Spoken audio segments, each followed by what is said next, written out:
Hey everyone, my name is Sagar, and in this video we are going to learn everything you need to know about modifier, and we are going to see what actually is going under the hood. So why the order of modifier matters, and at the end we are also going to create our custom modifier. So if you want to learn about all this, watch till the end and let's get started. So here I have created two composable function, greeting1 and greeting2. So here inside this composable function, our first composable is box, and inside of that we have our text. And inside of that text we are applying a modifier as first we are applying a padding of 10 dp and then we are applying a background red color. So it is showing something like this, the first one. And there is this white padding, and after that the red color is applied, and on the top of that red color our text is there. And in the greeting2 function, there you can see we have our box composable similar to our first one, and inside of our text first we are applying the red background color.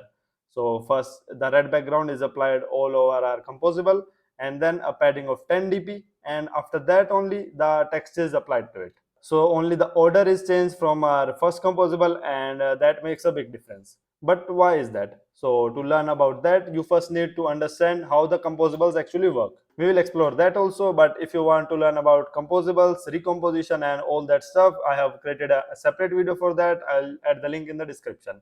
So let's dive into this text composable. What is this composable having? So if you right click on it, you can just see it is having a basic text, another composable, and inside of it you can just see there is a text modifier. So this text composable is also converted into a text modifier, and it is applied after our modifier that we are passing. So we are passing a modifier, and after all that our text modifier will be applied. So after these the text modifier will be applied, and this final modifier is applied on the layout composable. So this layout composable is the core component that you will find inside of every other composable, and this is the core that will be used to draw anything on the UI. And inside of this layout, there you can see there is this reusable compose node, and there is a factory. Factory is used to create something, and here we are creating this compose UI node. So let us just see what is this constructor, and this is just delegating to layout node constructor. So first, what is this compose UI node? So it is just a wrapper. It is an interface extracted from the layout node to not mark the layout node as published API. So this layout node is the important class that you need to know about. So this layout node, let us just see what it is. So a layout node is a node or element in your layout tree. You can just see an element in the layout hierarchy built with Compose UI. So you know that there will be a composition tree that will be created according to the composables we are applied. So there is this composable, greeting composable, that have its first children as box, and inside of the box we have our text composable. So these will have a corresponding layout tree also, and each of these, this box and this text, will be having a corresponding layout node, and on each of the layout node that was emitted from the composable will apply the modifier that we are passing. So we are passing a modifier to this composable, so this composable will emit a layout node, and on this layout node we will apply the modifier. Let me just show you the function apply modifier. There you can see there will be a modifier chain for the current layout node, and there will have a apply modifier function. So this will just apply the modifier on this layout node, particular layout node. Let me explain you with a diagram. So there will be a composition tree. For our greeting1 function, there is a tree here that have the box and then the text, and this box and text will emit a layout node for each of it. But this greeting1 doesn't have any layout, so it will not emit anything. And the same for our greeting2, it also have a box and a text, and each of them emits a layout node. So we have another tree, that is our layout tree, that will be mostly similar to your composition tree. So a layout node for box and text, and on each of the layout node we will be applying a modifier chain.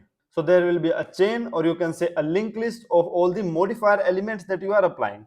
So in the code, if you see, we are not applying multiple modifier, we are only applying one modifier, and there are multiple elements in that modifier. So this is a modifier element, and this is also a modifier element, and we are applying this in a modifier chain. You can also see the definition of it in the modifier. So an ordered immutable collection of modifier elements, and this collection is created using a combined modifier. So you can just see there will be a then function, and suppose we are applying padding inside of it, 10 dp. So this then is used to create a combined modifier. You can find it inside of every function. So modifier.background also have then, and modifier.padding also have then. So this then is used to combine two modifier elements and create it as a combined modifier. So you can just see a combined modifier. This is just a node inside of your modifier chain. If you know about linked list, then it will be very easy to understand for you. So as I said, these are modifier elements. So there you can see inside of background modifier, there is this background element, and it is first a modifier node element, and that is a type of modifier.element. So everything that you are applying will be eventually a modifier element. So there you can see a modifier element, a single element contained in the modifier chain.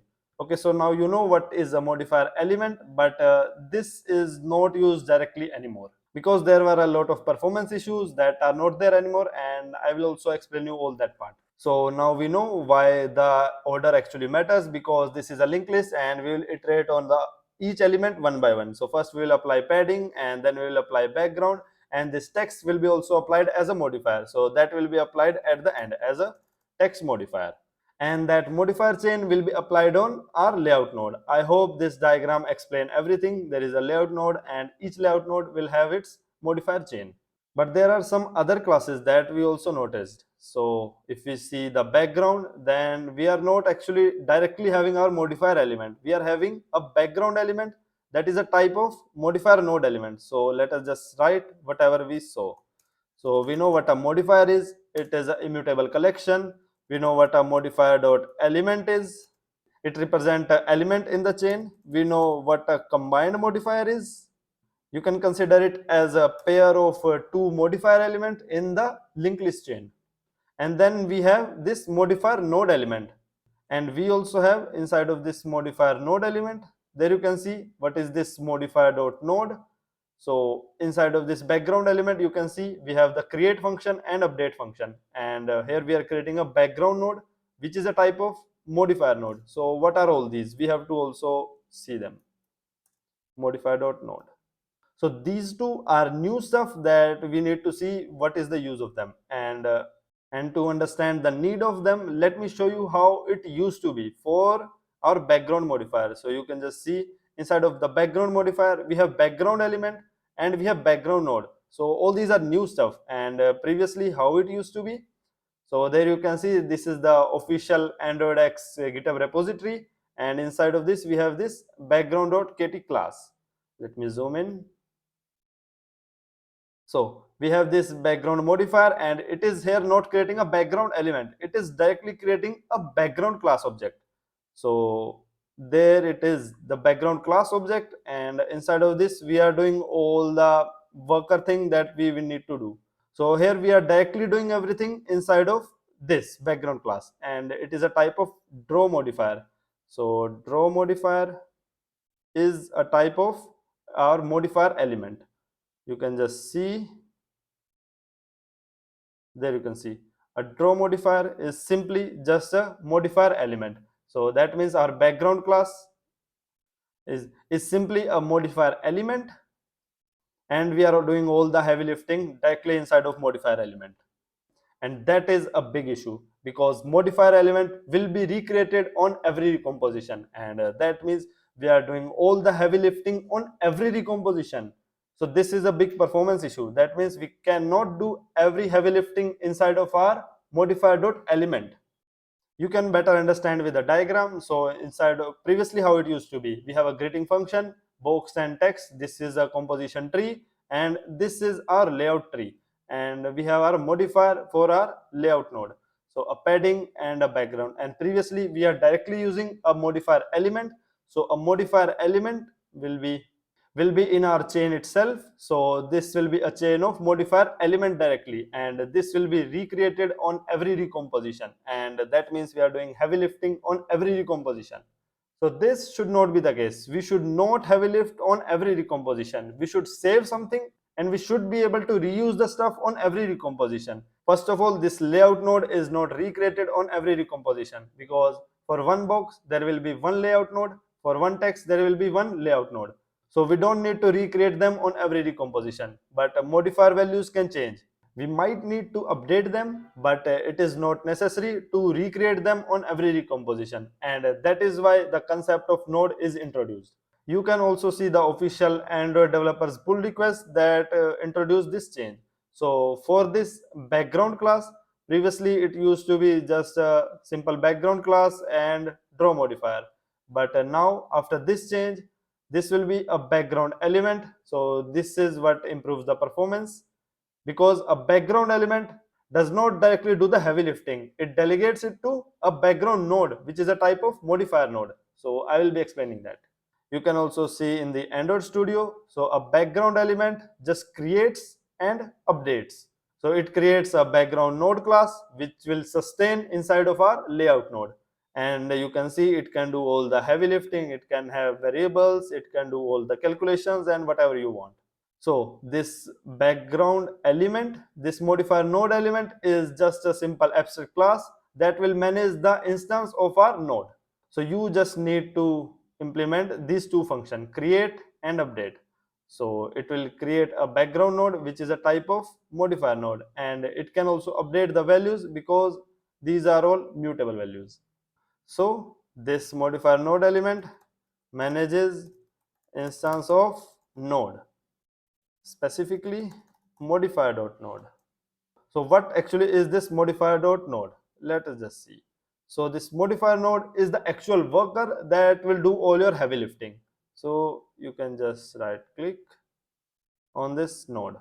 So this node class also lives inside of the modifier, and this is the longer live object that is created for every element, and you can write all your logic inside of it because it will live after each recomposition. So for this pull request and this GitHub, I will drop the link in the description. You can check it out yourself. So to compare how it used to be and how it is now, so this is now code. So we will have our composition tree, we'll have our layout tree, and for the modifier there will be obviously a modifier element chain, but that will be recreated on every recomposition. So for each modifier element we will have a modifier node, and that node now lives inside of layout node. So this node chain lives inside of our layout node, and that will not be recreated on recomposition. That will be just updated if any value changes. So as I said, there will be a node chain inside of layout node. Let us just verify that. So inside of layout node, there should be a node chain. Node chain. Yeah, there it is. So a node chain is a chain of modifier.node. Let us verify that. There you can see modifier.node, head and tail. If you know about doubly linked list, then you can understand these concepts very easily. So this is a chain of modifier.node. So now there is a definite performance gain from the previous implementation. Previously there was also this composition tree, layout tree, but Modifier.Element chain was recreating on every recomposition, and that was the main issue because all the heavy calculations will be done on every recomposition. So that was a good improvement, and this is the pattern how you should be creating your custom modifiers. So now let's create a sample custom modifier. Okay, let me comment this and this, and let's create a custom modifier class. Okay, first we'll create an extension, suppose red background, because this is an extension function. We can use it on multiple modifier. So we can just write return this dot then, and then we can apply our modifier element. So first we'll create our modifier element that is used to manage our instances of modifier.node, that is our heavy worker. So we'll create a red background element, and as it is not taking any parameters, so we can just create it as a data object. This is a type of modifier node element, and it will return us a node. So a node should be there. So data class red background node,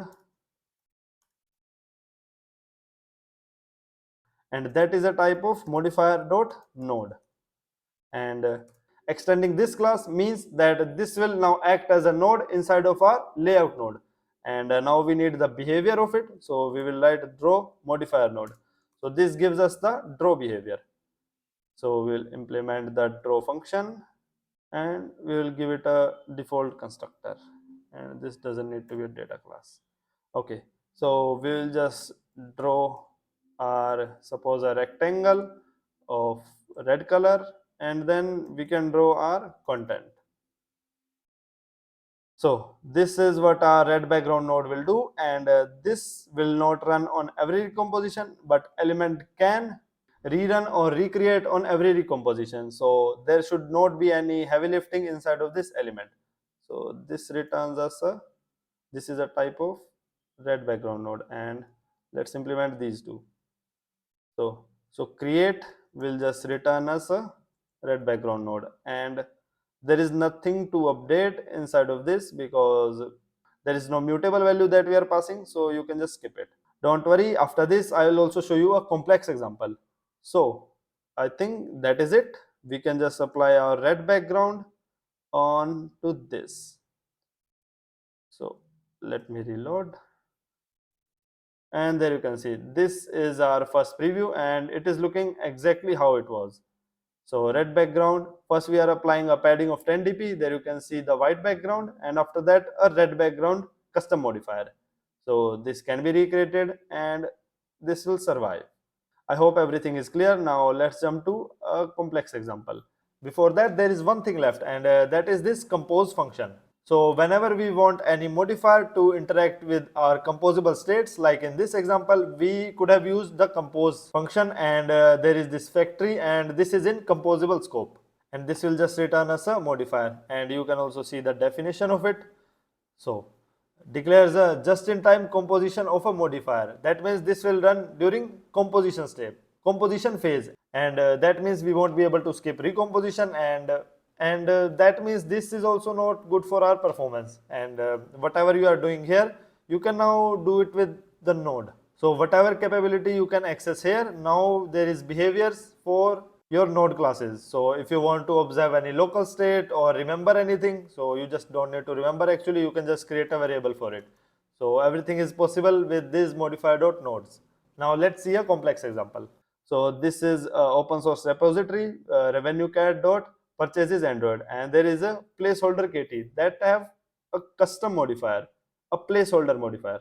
So there are a bunch of parameters that are passed here, and we need to remember them because whenever they are changed, we will be recreating this placeholder element and we will be updating our node parameters.